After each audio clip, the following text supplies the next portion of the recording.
Hi folks, Job Comics here, having a look at an old classic Silver Age Marvel. This is Tales to Astonish. Hey, it's the anniversary issue. It's issue 100, yeah?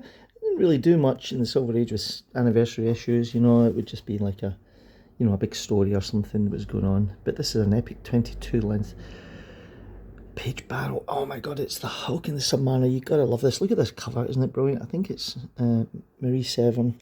I could be wrong. Let's have a look at the inside. So it's the Hulk and Prince Namor, the Submariner, and Let There Be Battle. And this is a double length spectacular to stagger your senses. And yeah, Marie Severin, Stan, doing some of the work there as well. 1967. This is a great book. Yeah, look at these great adverts. Hey, 1,000 magic tricks. Is that possible? Mini bike? I think we've got them now. Hey, look at this lady. She'll learn to play the guitar in 7 days, and she got a mini bike.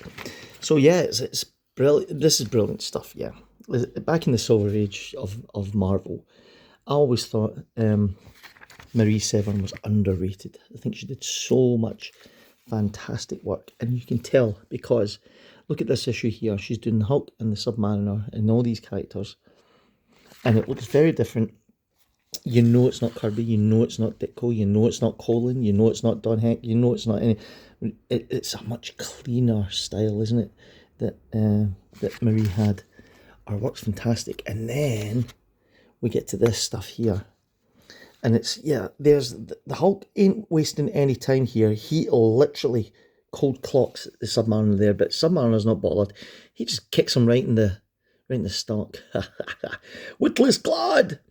He's a witless glad, yeah, and yeah, and then there's just this tremendous battle, yeah, and like Hulk grabs him by the head and just yeah.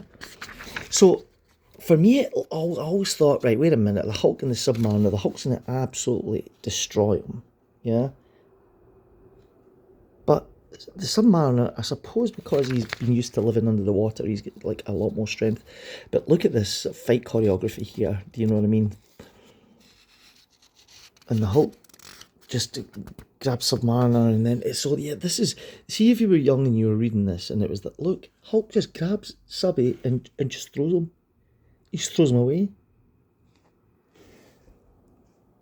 But you see they're being controlled. You see, but meanwhile he's like, I've got to slow myself down, so make my ankle wings act as brakes because he's got ankle wings. Submariner, yeah. Here we go. And so Subby manages to slow himself down, and he's back to see where he belongs and stuff, right? And poor Rick's in trouble here, and Thunderbolt Ross is shouting at Betty, and so even in the midst of this epic battle, you're getting these different wee subplots all coming into play, and they ain't finished. I mean, look at these panels here are just fantastic, yeah, aren't they great?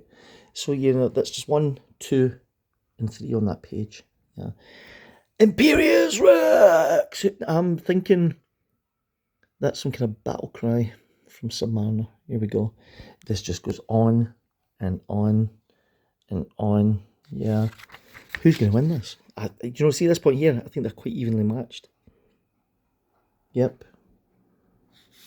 They're all freaking out at ground level here. This fight just goes on and on and on. Look at that panel. I mean, come on. Something sort of golden age about that look there. Submariner's got, isn't it? And then we just get this here, where it's just like, just them trading punches. I mean, what an excellent issue. If you were a fan of the Hulk and the Submariner, could you believe how exciting this would be? You wouldn't even know where this was going. You wouldn't know who was going to win.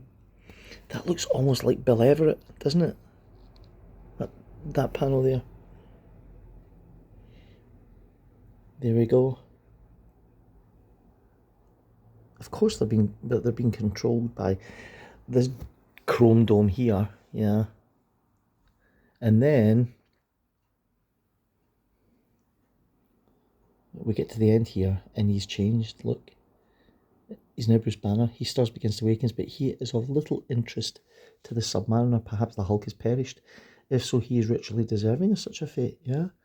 And as for me, the sea still beckons as Nemo must ever answer her eternal call. So there you go. Wow. I mean, isn't that, what an epic issue. Nobody ever talks about this one, do they? Nobody ever, you know, in that list of 100 greatest comics, nobody says, hey, Tales to Astonish 100's a good one. Nobody ever said it. Who's writing in? Gregory Pasternak's having a go here. Johnny Pierce. Hey, Johnny Pierce. And Dear Stan, issue 96 was great. I especially liked What Have I Created. Marie Seven's artwork was superb. How revolutionised terminals and the high evolutionary were the most. I agree with Alan Siegel. I think you should put the Silver Surfer origin in a future issue. Also, who said in issue 95 that Subby story would be called He Who Would Invade the Savage Lands, but on the cover of 96 you called it Some More Stan Skull Island. Your Mags are the greatest! There we go. And then next issue is back to normal again with issue 101. So there you go. Isn't that an amazing issue? You get this, it's not that expensive. You can get a low grade copy. This one here is quite nice actually, but you can get a low grade copy of this for a couple of bucks. Anyway, hope you enjoyed looking at that. Who would win in a fight between Submariner and the Hulk? Well, it's hard to tell because it was left a wee bit inconclusive. There was a bit of a cop out at the end, wasn't there? However, you can't deny what an issue. See you in the next one. Subscribe.